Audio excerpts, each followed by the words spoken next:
What's up, gamers? I'm the Lights, and today we're going to be taking a look at the new Wicked Implement exotic scout rifle. There are other full guides around for just getting the weapon, but to go through it briefly, you catch a unique exotic fish from each of the 3 fishing locations, Nessus, the EDZ, and the Throne World, which, once banked at the helm, will give you a shard of a broken blade, and each of these 3 shards need to be dunked into 3 thrall statues within a deep dive mission. One in the first water section, one after the first encounter, and one in the second water section. Then, after the second deep dive encounter is finished, all 3 members of your fire team need to go interact with these 3 statues and open up the secret exotic mission, which is a lot like activities such as Avalon, Seraph Shield, in that there are very light mechanics and pretty solid combat difficulty. It's fun. I enjoyed it. It's probably a little harder than a normal mode Avalon, but a lot shorter, like maybe an encounter and a half. The whole activity, deep dive and all, took my LFG group like 20 minutes. After that, every member of the fire team gets the Wicked Implement. So Wicked Implement is a Stasis 180 RPM precision frame scout rifle. Its base stats are within band for 180 RPM scouts, which is actually a tad unusual for exotic weapons. They usually break base stat rules a little bit. Comparing Quicksilver Storm to other 720 RPM auto rifles is a good illustration of this. The exotic perk is Creeping Attrition, where rapidly landing precision shots applies stasis slow. Additionally, precision final blows while creeping attrition is active create stasis shards that track to you by default, and collecting any stasis shard refills the magazine. So to backtrack and to go into some more detail there, creeping attrition, the perk, is basically a buff that is either off or on that you activate by landing 3 precision hits. Missing doesn't reset the counter, it's just a timer. Feels like it's about 3 seconds or so, probably a little longer, which is to say it's pretty forgiving. After that, as long as you continue to land a precision shot every 3 seconds or whatever it is, the buff will stay active, and that buff is what gives you those stasis shards on precision final blows and what applies slow and subsequently freeze. So slow shots do only apply on crits, so with the perk up, landing body shots aren't going to apply any slow stacks, but those crits are going to apply 20 stacks of slow in PvP, or somewhere between 34 and 49 in PvE. Basically, it takes 3 shots to freeze in PvE and 5 shots to freeze in PvP. The stuff with the stasis shards is just a full refill of your magazine, and there have been leaks of the catalyst causing stasis shards to potentially overfill your magazine when the perk is up, which is nice. Since this is a 180 RPM scout, all of that critting you need to do isn't necessarily very difficult. I don't think landing crits with a scout rifle should be too difficult for anyone or anything. But at only 180 RPM, the amount of time it takes becomes pretty relevant. We talk about time to kill in Destiny for PvP like crazy, so a lot of people probably know that 180 RPM scouts have a 1 second base time to kill, 4 shots. So the perk takes 0.67 seconds to proc then for 3 shots. To activate, if you're firing at max RPM and don't miss, that is.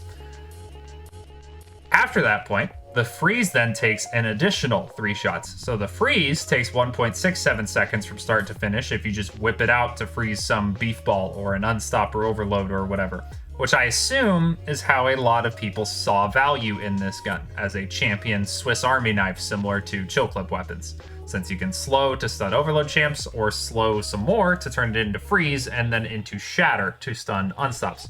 Or you could also just permanently chain freeze barriers to deal with those. It's definitely nice to have a gun that stuns, I guess we'll call it 2.5 types of champions out of the box like this, but I want to temper expectations a little bit. Let's look at Chill Clip.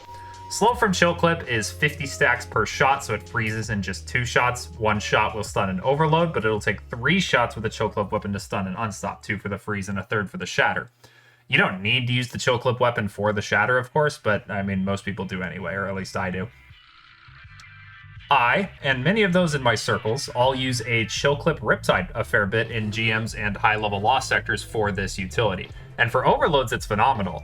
For unstops, though, as great as it is that it can do it, getting 3 shots off definitely takes a not nothing amount of time and can be somewhat compromising occasionally.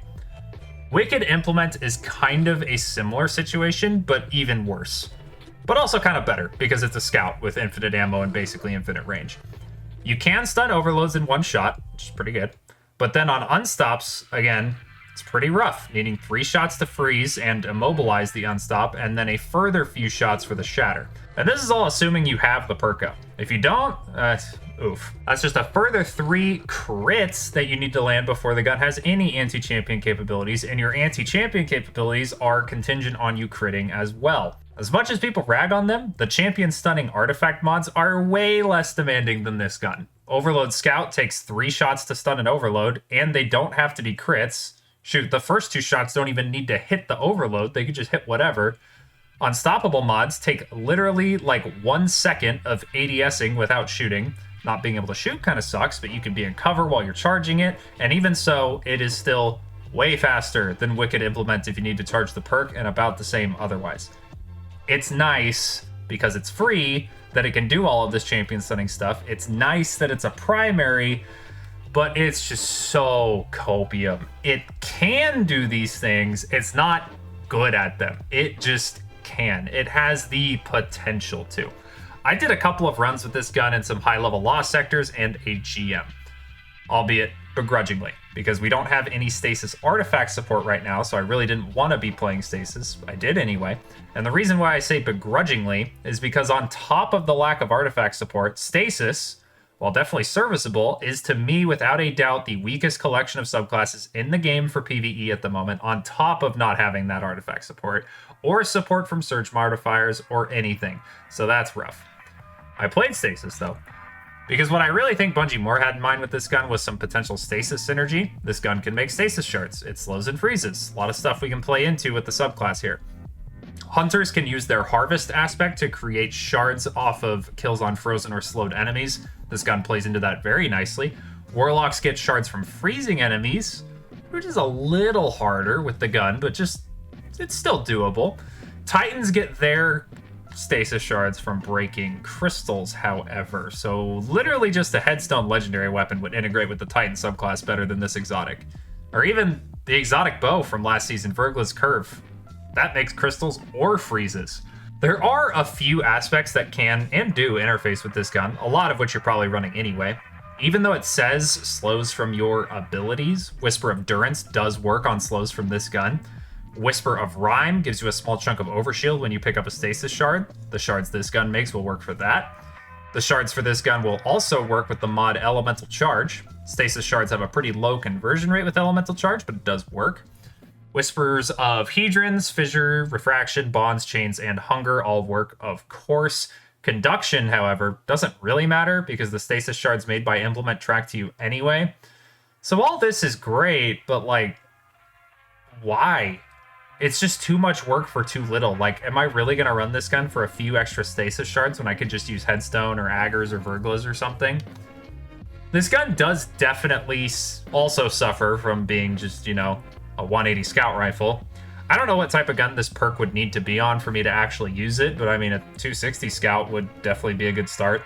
If you kept the crit requirement the same for everything, I know some people would think like, that would break the game. That would be so crazy. No way. And in PvP, yeah, 100%. You can break PvP pretty fast. Bad idea there.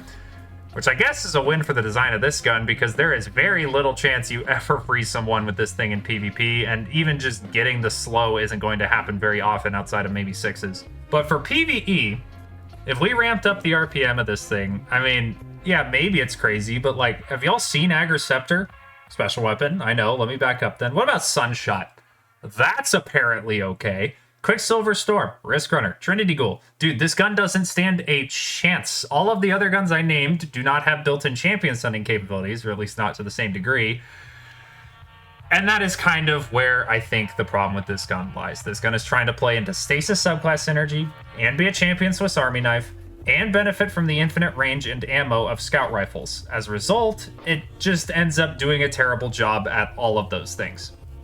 Aggers is better for playing into Stasis stuff, so are just Headstone weapons and Vergla's Curve.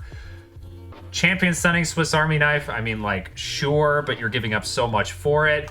And then in terms of just being a scout, like, there's some pretty decent scouts in the game too. You're getting the extra 40% damage because it's an exotic, so that's nice, I guess. But yeah, that's really the only spot I see this gun being used very much in.